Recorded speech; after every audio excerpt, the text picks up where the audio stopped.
Morning. नमस्कार दोस्तों, स्वागत है आप सभी का आज के मुख्य समाचार में। तो चलिए जानते हैं दिन भर की 25 बड़ी खबरों को फटाफट अंदाज में। पर आगे बढ़ने से पहले वीडियो को लाइक और चैनल को जरूर सब्सक्राइब करें, साथ में लगे नोटिफिकेशन को ऑन करें। चलिए वीडियो स्टार्ट करते हैं।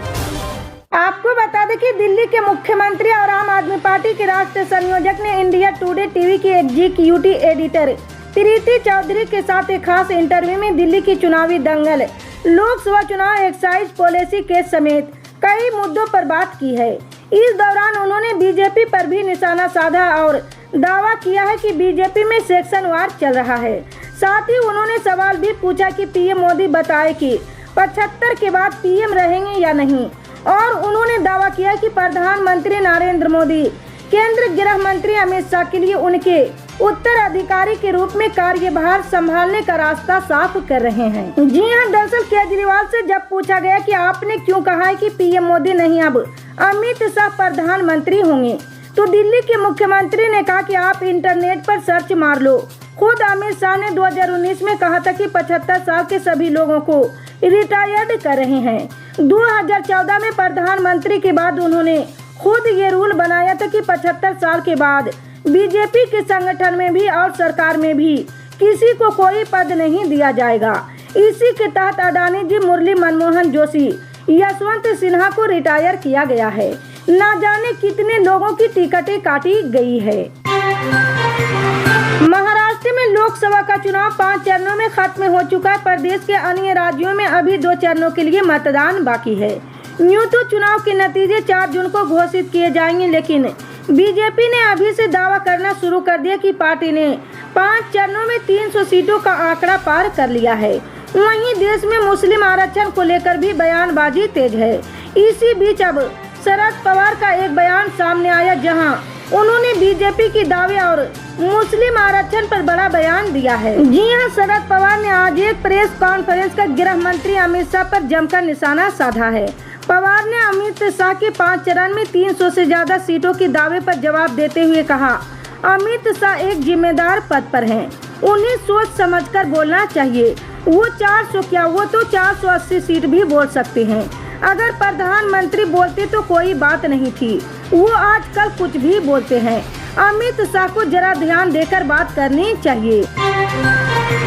कांग्रेस अध्यक्ष मल्लिकार्जुन खड़गे ने कल शुक्रवार को भाजपा के 400 पार के नारे को लेकर आश्चर्य जताया है। उन्होंने कहा कि जब भाजपा हर जगह सीट हार रही तो प्रधानमंत्री नरेंद्र मोदी 400 से ज्यादा सीटें जीतने का नारा कैसे लगा रही।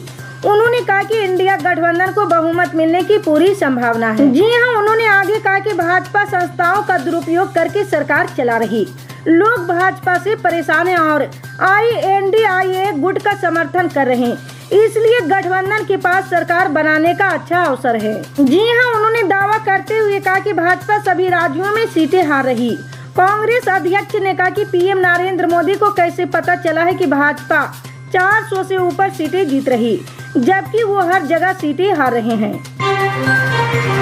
पूर्वी उत्तर प्रदेश की राजनीति पर पूरे देश की निगाहें हैं। कारण यह है कि एक छोर पर प्रधानमंत्री नरेंद्र मोदी की लोकसभा सीट वाराणसी है, तो दूसरे छोर पर उत्तर प्रदेश के मुख्यमंत्री योगी आदित्यनाथ का गृह जिला गोरखपुर है।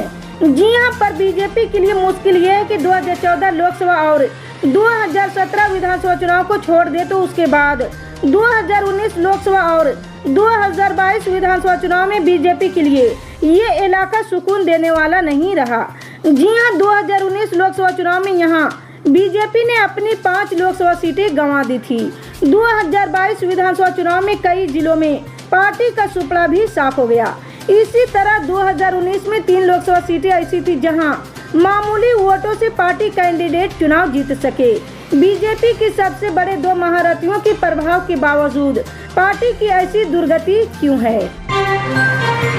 छत्तीसगढ़ में एक बार फिर फर्जी जाति प्रमाण पत्र और रोहिंग्या मुसलमानों का मुद्दा उठता नजर आ रहा। जी हां, छत्तीसगढ़ में इससे पहले भी बीजेपी और कांग्रेस के नेताओं में इस मुद्दे पर सियासत होती रही है, लेकिन चुनाव के बीच एक बार फिर ये मामला गर्माता नजर आ रहा है। कांग्रेस नेता और पूर्व सीएम भूपेश बघेल ने बीजेपी सरकार को रोहिंग्या मुसलमानों को खोज निकालने का चैलेंज दिया है। जी हां, दरअसल पूर्व सीएम भूपेश बघेल ने कहा कि बीजेपी राज्य में रोहिंग्या मुसलमानों की बड़ी चर्चा करती थी, लेकिन अब तो उनकी ही सरकार है। उन्हें खोज लेना चाहिए। भाजपा कहती कि रायपुर दक्षिण में है, सरगुजा में है, लेकिन अब तो वो सरकार में है, तो मैं चुनौती देता हूँ कि वो खोज ले। बघेल के बयान के बाद राजनीतिक पारा गर्मा गया, क्योंकि ये कोई पहला मौका नहीं जब रोहिंग्या मुसलमानों का मुद्दा उठा है। शराब घोटाले के मामले में आरोपी दिल्ली के सीएम अरविंद केजरीवाल ने कल शुक्रवार को पीएम नरेंद्र मोदी द्वारा किए गए कटाक्ष पर अपने ही अंदाज में प्रहार किया है। पीएम मोदी ने एक दिन पहले ही अरविंद केजरीवाल को अनुभवी चोर करार दिया था। इस मामले में आज प्रेस कॉन्फ्रेंस करते हुए सीएम ने कहा कि तथाकथित शराब घोटाले में अब तक कोई सबूत नहीं मिला, लेकिन प्रधानमंत्री ने कहा कि इसलिए कुछ नहीं मिला क्योंकि अरविंद केजरीवाल अनुभवी चोर है। यानी प्रधानमंत्री ने माना है कि शराब घोटाले में कुछ नहीं मिला, यानी आपके सभी सीबीआई ईडी अधिकारी निकम्मे हैं। प्रधानमंत्री जवाब कबूल कर चुके हैं कि पूरा शराब घोटाला फर्जी है, कोई सबूत नहीं है, कोई रिकवरी नहीं है, तो छोड़ दीजिए सबको। कांग्रेस अध्यक्ष मल्लिकार्जुन खड़गे ने देवघर में चुनावी जनसभा को संबोधित किए हैं। खड़गे देवघर के मोहनपुर में गोड्डा लोकसभा क्षेत्र के इंडिया गठबंधन के कांग्रेस प्रत्याशी प्रदीप यादव के पक्ष में वोट मांगने आए थे। इस दौरान उन्होंने पीएम नरेंद्र मोदी पर जमकर निशाना साधा है। उन्होंने कहा कि पीएम की नज़र झारखंड की जल, जंगल और जमीन पर है। उन्होंने कहा कि पीएम ने अपने 20 से 25 कारोबारियों मित्रों को ये सौंपने का काम किया है। कांग्रेस अध्यक्ष ने कहा कि बीजेपी आदिवासी मुख्यमंत्रियों को देखना नहीं चाहती है। बीजेपी ने झारखंड के मुख्यमंत्री हेमंत सोरेन को जेल में भेजने का काम किया है। सेक्स स्कैंडल केस में आरोपी जनता दल से निष्कासित सांसद प्रज्वल रेवन्ना की मुश्किलें बढ़ती जा रही है। सूत्रों की माने तो विदेश मंत्रालय ने रेवन्ना को कारण बताओ नोटिस जारी किया है। जी हां, दरअसल कर्नाटक की सरकार ने आधिकारिक तौर पर विदेश मंत्रालय से रेवन्ना का राजनयिक पासपोर्ट रद्द करने की गुजारिश की है। जी हां, पिछले दिनों यौन उत्पीड़न के आरोप लगने के बाद प्रज्वल रेवन्ना कथित तौर पर जर्मनी भाग गया था। विदेश मंत्रालय ने गुरुवार को कहा था कि वो रेवन्ना का राजनयिक पासपोर्ट रद्द करने की कर्नाटक सरकार के अनुरोध पर कार्रवाई कर रहा है। सूत्रों की माने तो विदेश मंत्रालय ने पासपोर्ट रद्द करने की प्रक्रिया शुरू कर दी है।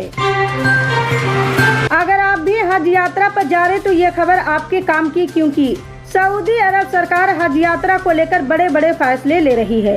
अब सरकार ने विजिटर वीजा लेकर आए विदेशियों के लिए मक्का शहर में एंट्री पर प्रतिबंध लगा दिया है। यानी जिसके पास विजिटर वीजा वो मक्का में यात्रा नहीं कर सकेंगे। सऊदी प्रेस एजेंसी की रिपोर्ट में कहा गया कि गृह मंत्रालय ने विजिटर वीजा धारकों को हज की अनुमति नहीं दी है। मंत्रालय की ओर से कहा गया कि 23 मई से ये लागू हो गया और 21 जून तक जारी रहेगा। सऊदी के निवासियों को भी 4 जून से मक्का में प्रवेश के लिए परमिट दिखाना जरूरी रहेगा। सऊदी के लोगों को भी बिना परमिट मक्का में एंट्री नहीं दी जा रही। सरकार ने कहा कि रजिस्टर्ड तीर्थ यात्रियों की सुरक्षा सुनिश्चित करने के लिए ये उपाय लागू किए जा रहे हैं। एक तरफ लोकसभा चुनाव का प्रचार हो रहा है तो दूसरी तरफ आरोप का प्रहार चल रहा है। कुशीनगर से एक बड़ा मामला सामने आया, जहां आरएसएसपी अध्यक्ष स्वामी प्रसाद मौर्य ने भाजपा कार्यकर्ताओं पर एक बार फिर बड़ा आरोप लगाया है। जी हां, इस आरोप की वजह से चुनाव कार्यालय में जमकर मारपीट हुई है। वहीं उन्होंने पुलिस पर भी आरोप लगाते हुए कहा है कि पुलिस ने इन सब चीजों को देखकर भी अनदेखा किया है, जिसकी वजह से कार्यकर्ता थाने पर हंगामा करने लगे। ये पूरी घटना कसया थाना क्षेत्र की नवीन सब्जी मंडी की है। जी हां, आपको बता दें कि कुशीनगर में स्वामी प्रसाद मौर्य के दफ्तर पर हमले हुए, जिसको लेकर सियासत गरमाई हुई है। इसी तरह की पल पल के अपडेट जानने के लिए जुड़े रहे हमारे MSP न्यूज के साथ। मिलते हैं अगली बड़ी खबर में, तब तक के लिए जय हिंद।